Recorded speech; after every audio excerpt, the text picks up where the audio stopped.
Good morning students. तो आज हम आते हैं एक नए चैप्टर के साथ में जिसका नाम है कॉन्स्टिट्यूशन डिज़ाइन अर्थात संविधान निर्माण, क्लास 9 चैप्टर 3 सिविक्स। तो बढ़ते हैं चैप्टर की ओर। बहुत ही महत्वपूर्ण चैप्टर है, आप लोग मेरे साथ रहिएगा। संविधान के बारे में जान करके आप ये जान सकते हैं कि हमारे देश की जो भी गवर्नमेंट की जो डिफरेंट इंस्टीट्यूशंस हैं वो कैसे बने हुए हैं। तो बहुत ही बेसिक चैप्टर है, आपका जानना ये ज़रूरी है। एक बात मैं और आप लोगों को बता दूं कि कुछ चैप्टर के कुछ हिस्से इस बार सीबीएसई ने कोरोना के वजह से डिलीट कर दिए हैं। जैसे इस चैप्टर का शुरुआती हिस्सा, शुरू के 3-4 जो पेज हैं जिसमें south African constitution and Indian constitution के बारे में कंपेयर दिया गया है, तो इसको हटा दिया गया है, इसको वहाँ से डिलीट कर दिया गया है। तो इसके जो मुख्य विषय है उसको हम जानने का प्रयास करेंगे। बस 2-3 लाइन में इसको समझ लेंगे। विशेष करके साउथ अफ्रीका 1994 में आज़ाद हुआ और आज़ादी के बाद में जो कॉन्स्टिट्यूशन बना उसमें वहाँ के श्वेत और अश्वेत दोनों लोगों को बराबर से वहाँ पर जगह दिया गया था, दोनों लोगों को बराबर से स्थान दिया गया था। एक शब्द और आता है जिसको हम बार बार यूज़ करते हैं, क्लास 6 से ही आप लोगों ने पढ़ा है।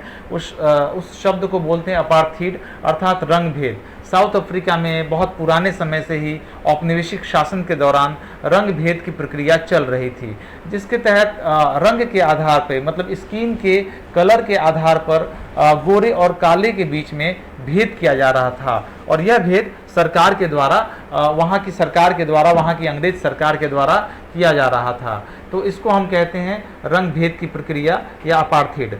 तो बाकी जो चैप्टर इसमें पढ़ने नहीं हैं, तो इसलिए चैप्टर के कुछ हिस्से इसमें पढ़ने नहीं हैं, तो इसको हम लोग तब तक के लिए छोड़ देते हैं। ये नेशनल मंडेला दक्षिण अफ्रीका के राष्ट्रपिता के रूप में ये प्रसिद्ध हैं, जिन्होंने लंबे समय तक जेल में दक्षिण अफ्रीका की आज़ादी के लिए लंबे समय तक संघर्ष किया और इन्होंने जेल में अपना समय बिताया। तो ये चैप्टर का हिस्सा आप जानते हैं कि पढ़ना नहीं है, तो चलिए हम लोग बढ़ते हैं इंडियन कॉन्स्टिट्यूशन की ओर और जानते हैं मुख्य विषय को। तो व्हाट इज कॉन्स्टिट्यूशन? सबसे पहले आप ये जान लीजिए कि संविधान क्या है, संविधान किसे कहते हैं। तो देश के सर्वोच्च कानून के दस्तावेज को संविधान कहते हैं, जिसका मानना, जिसका पालन करना देश के सभी नागरिकों के लिए आवश्यक होता है। इसे हम कॉन्स्टिट्यूशन, और ये सुप्रीम लॉ है, देश का सबसे बड़ा कानून है ये, और इसे हम सुप्रीम लॉ के रूप में भी हम इसको जानते हैं। दूसरा इम्पॉर्टेंट क्वेश्चंस ये हमेशा आते हैं क्लास 9 के एग्जाम्स में, फाइनल एग्जाम में भी आता है ये question, why do we need a constitution? हमें संविधान की जरूरत क्यों होती है, क्यों जरूरत है संविधान की? तो आप देखेंगे कुछ इंपॉर्टेंट पॉइंट्स को। It generates a degree of trust and coordination that necessary for different kind of people to live together. देश के विभिन्न जाति समुदाय के लोगों को एक साथ रहने के लिए एक प्रकार का दिशा निर्देश है, एक प्रकार का गाइडलाइन है। बिना इसके लोग आपस में लड़ेंगे, झगड़ेंगे और किसी एक मुद्दे पर यदि एक सहमति नहीं बन पाएगी, तो उसके गाइडलाइन के लिए कॉन्स्टिट्यूशन हमें गाइडलाइन देता है, हमें बताता है विभिन्न मुद्दों पर कि हमें इस प्रकार की प्रक्रिया को अडॉप्ट करना है। आगे, it specifies how the government will be constituted, who will have the power to take which decisions। Government जो हमारे लिए डिसीजंस लेती है, पॉलिसी मेकिंग करती है, उसका स्वरूप क्या होगा, वो कार्य कैसे करेगी, ये भी कॉन्स्टिट्यूशन निर्धारित करता है। It lays down limits on the power of the government and tells us what the right of the citizens are. ये भी बताती है कि लोगों के प्रमुख अधिकार क्या हैं, कौन से फंडामेंटल राइट हैं। खास करके गवर्नमेंट को भी ये संतुलित करती है और कहीं ना कहीं ये गवर्नमेंट को बाध्यकारी है, सरकार के लिए इसका मानना बाध्यकारी है, क्योंकि ये सिटीजन्स को कुछ फंडामेंटल राइट्स देती है जो सरकार को देना ही देना है, उसे सरकार लघुकृत नहीं कर सकती, अर्थात उसे सरकार काट छांट नहीं सकती है। It expresses the aspiration of the people about a good society. यह एक अच्छे समाज के निर्माण के लिए एस्पिरेशन देती है, लोगों को ताकत देती है। The drafting of the document called the Constitution was done by an assembly of elected representative called the Constituent Assembly. हमारे देश में संविधान निर्माण के लिए संविधान सभा का गठन हुआ, कॉन्स्टिट्यूएंट असेंबली का गठन हुआ और कॉन्स्टिट्यूएंट असेंबली की बैठक भी हुई। पहली बैठक 9 दिसंबर 1946 को, 9 दिसंबर 1946 को हुई। दूसरी इसकी बैठक 11 दिसंबर 1946 को हुई। आप कई सारी बैठकों के बाद 2 वर्ष 11 महीने और 18 दिन के बाद में हमारे संविधान का निर्माण हुआ, मतलब पूरी तरीके से हमारा संविधान बन करके तैयार हो गया। कुछ विषयों के साथ 26 नवंबर 1949 को, 26 नवंबर 1949 को हमारा संविधान अस्तित्व में आया और पूर्ण रूप से 26 जनवरी 1950 को ये लागू किया गया। तो ये कॉन्स्टिट्यूएंट असेंबली की एक प्रक्रिया थी जिसमें कुछ चुने हुए लोग थे जो इनडायरेक्ट इलेक्शन के बाद में कॉन्स्टिट्यूएंट असेंबली के मेंबर बने थे। तो 299 मेंबर्स थे हमारे कॉन्स्टिट्यूएंट असेंबली के, जिन्होंने संविधान निर्माण में भाग लिया और संविधान निर्माण की प्रक्रिया में लंबी तर्क वितर्क और बहस के बाद में भारतीय संविधान अस्तित्व में आया। Doctor B R Ambedkar was the chairman of the drafting committee of the Indian constitution. Doctor Bhimrao Ambedkar Indian constitution के प्रारूप समिति के अध्यक्ष थे। प्रारूप समिति मतलब संविधान किस प्रकार का होगा, इसका ढांचा कैसे होगा, उसके अध्यक्ष थे। तो 1946 में the constituent assembly that right the Indian constitution had 299 member. शुरू में हालांकि 389 मेंबर थे, लेकिन बाद में पाकिस्तान के विभाजन के बाद, मतलब भारत के विभाजन के बाद और पाकिस्तान के अलग होने के बाद 90 जो मेंबर हैं वो पाकिस्तान चले गए, इसलिए 299 मेंबर हमारे कॉन्स्टिट्यूएंट असेंबली में बचे। तो आप आगे की ओर देखेंगे, the making of Indian constitution, हमारे भारतीय संविधान का निर्माण की प्रक्रिया किस तरीके से हुई। The drafting of the document called the constitution was done by an assembly of elected representative called the constituent assembly। जिस बातों की चर्चा हमने की है कि 26 जनवरी 1950 को संविधान पूरी तरीके से लागू कर दिया गया और हम लोग गणतंत्र दिवस मनाते भी हैं उसके उपलक्ष्य में। अब आप लोग कुछ मेंबर्स हैं हमारे कॉन्स्टिट्यूएंट असेंबली के, मध्य में डॉक्टर राजेंद्र प्रसाद जो भारत के पहले राष्ट्रपति भी थे, तो उनके पिक्चर्स हैं और साथ में कॉन्स्टिट्यूएंट असेंबली के कई मेंबर्स के साथ में एक पिक्चर दिया हुआ है। इन लोगों ने संविधान निर्माण की प्रक्रिया में भाग लिया था, हिस्सा लिया था। डॉक्टर भीमराव अंबेडकर प्रारूप समिति के ड्राफ्टिंग कमेटी के चेयरमैन, डॉक्टर राजेंद्र प्रसाद, सरदार वल्लभ भाई पटेल। तो इन लोगों की काफ़ी महत्वपूर्ण भूमिका थी संविधान को बनाने में। सरोजनी नायडू, बलदेव सिंह, पंडित जवाहरलाल नेहरू और देश के पहले शिक्षा मंत्री अबुल कलाम आज़ाद, गोविंद बल्लभ पंत। तो इस प्रकार से इन लोगों ने संविधान निर्माण की प्रक्रिया में भाग लिया था। प्रियम्बल, यदि पूरा संविधान, जाहिर सी बात है कोई नहीं पढ़ सकता है, तो लेकिन आप प्रियम्बल को पढ़ लेंगे तो आपको संविधान के जो मूल आदर्श हैं उसके बारे में आपको पता चल जाएगा। तो हमारे संविधान की प्रस्तावना के माध्यम से आप संविधान के जो महत्वपूर्ण विषय हैं उसे आप जान सकते हैं।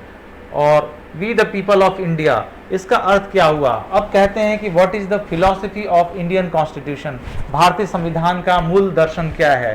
तो ये कुछ महत्वपूर्ण जो विषय हैं। We the people of India मतलब मुख्य रूप से जो ताकत है, जो शक्ति है, वो लोगों के में निहित है। इसको कहते हैं we the people of India, मतलब हम भारत के लोग। भारत के संविधान की जो ताकत है वो भारतीय लोगों में है, मतलब पूर्ण रूप से भारत के लोगों को ही यहाँ पे ताकतवर बनाया गया है। अब यहाँ पे आप देखेंगे सॉवरेन, सॉवरेन मतलब सार्वभौमिक, या इसको कहते हैं सर्वोच्चता या सार्वभौमिकता। तो कहने का मतलब इंडिया एक सॉवरेन कंट्री है, अर्थात किसी भी विदेशी देश का या किसी भी दूसरे देश का भारत के ऊपर कोई अधिकार नहीं है, कोई दबाव नहीं है। पूर्ण रूप से भारत की सरकार इंडिपेंडेंटली अपने पॉलिसी को बनाती है और उसमें अपने निर्णय लेने में वो पूरी तरीके से स्वतंत्र है। तो इसको हम संप्रभुता भी कहते हैं या सार्वभौमिकता भी कहते हैं, और इसको इंग्लिश में हम कहते हैं सॉवरेनिटी। आप देख सकते हैं, people have supreme right to make decisions on internal as well as external matters. No external power can dictate the government of India. Bharat की सरकार को कोई भी एक्सटर्नल पावर डिक्टेट नहीं कर सकती है या वो अपने हिसाब से उनको नहीं चला सकती है। सोशलिस्ट रूस से लिया गया है। बाद में कॉन्स्टिट्यूशनल अमेंडमेंट के बाद इस शब्द को जोड़ा गया। 44th कॉन्स्टिट्यूशनल अमेंडमेंट में 44वें संशोधन में, संविधान संशोधन में इसको ऐड किया गया। समाजवाद मतलब देश में उत्पादन के साधनों पे समाज के सभी लोगों का अधिकार होगा, प्रत्येक व्यक्ति उसके भागीदार होंगे। इसको हम सोशलिस्ट के नाम से जानते हैं, समाजवाद के नाम से हम इसे जानते हैं। अगला आता है सेक्युलर। ये बहुत ही इंपॉर्टेंट शब्द है, मतलब राज्य का कोई भी धर्म नहीं होगा, राज्य का कोई भी धर्म नहीं होगा और राज्य में हर धर्म के लोगों को अपने हिसाब से आचरण करने का, व्यवहार करने का, पूजा पाठ करने का पूरी तरीके से अधिकार होगा। मतलब धार्मिक स्वतंत्रता का अधिकार इसके ही तहत दिया गया है। तो इंडिया पूरी तरीके से एक सेक्युलर कंट्री है। डेमोक्रेटिक मतलब हमारे देश में चुनाव होगी और यूनिवर्सल एडल्ट फ्रेंचाइज के माध्यम से हम अपने वोट कास्ट कर सकते हैं और अपने सरकार का चुनाव कर सकते हैं। इसको कहते हैं डेमोक्रेटिक। मतलब हर व्यक्ति को वोट देने का अधिकार होगा और हर व्यक्ति को 1 पर्सन 1 वोट 1 वैल्यू का राइट होगा। मतलब हर व्यक्ति के वोट का जो मूल्य होगा वो एक होगा।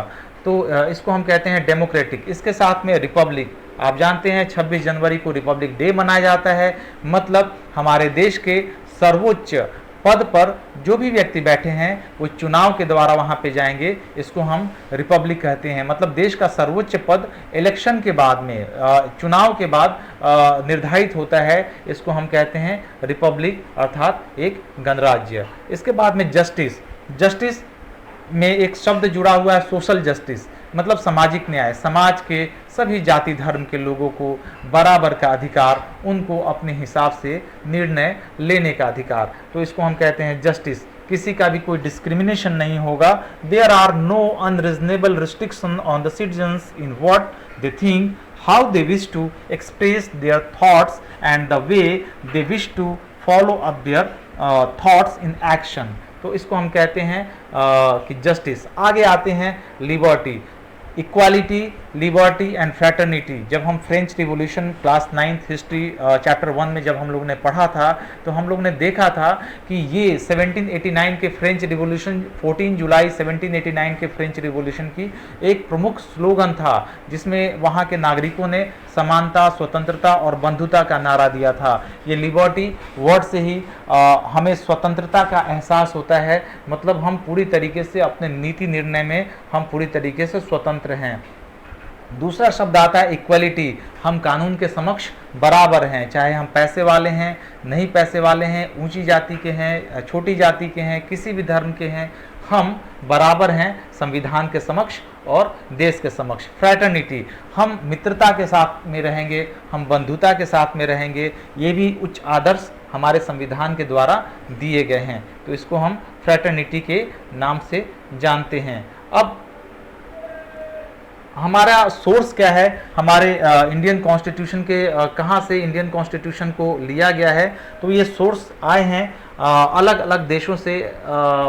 फंडामेंटल राइट जैसे यूएसए से लिया गया है। मौलिक कर्तव्य, फंडामेंटल ड्यूटी यूएसएसआर अर्थात रूस से लिया गया है। Parliamentary form of government UK से लिया गया है। तो कुछ ऐसे संवैधानिक प्रावधान हैं जो अलग अलग देशों से इसको लिए गए हैं। तो इसको आप लोग देख सकते हैं विशेष रूप से। साथ में एक्सरसाइज के कुछ क्वेश्चंस रिपीट के तौर पे मैं आपको यहाँ पे एक बार ध्यान दिलाना चाहूँगा। व्हाट इज कॉन्स्टिट्यूशन जान चुके हैं। Why do we need a constitution, हमें क्यों ज़रूरत है संविधान की।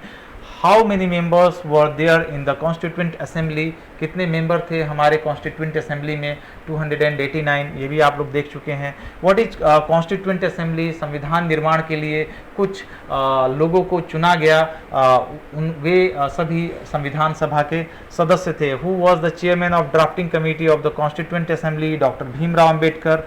When did the constitution of India come into force, आपको बताया गया है कि 26 नवंबर 1949 को ये फोर्स में आया और पूरी तरीके से ये लागू हुआ 26 जनवरी 1950 को। Then who was the president of constituent assembly, पहले सच्चिदानंद सिन्हा इसके अस्थायी प्रेसिडेंट थे, बाद में डॉक्टर राजेंद्र प्रसाद इसके परमानेंट प्रेसिडेंट चुने गए। Define the term sovereign and Republic बताया जा चुका है।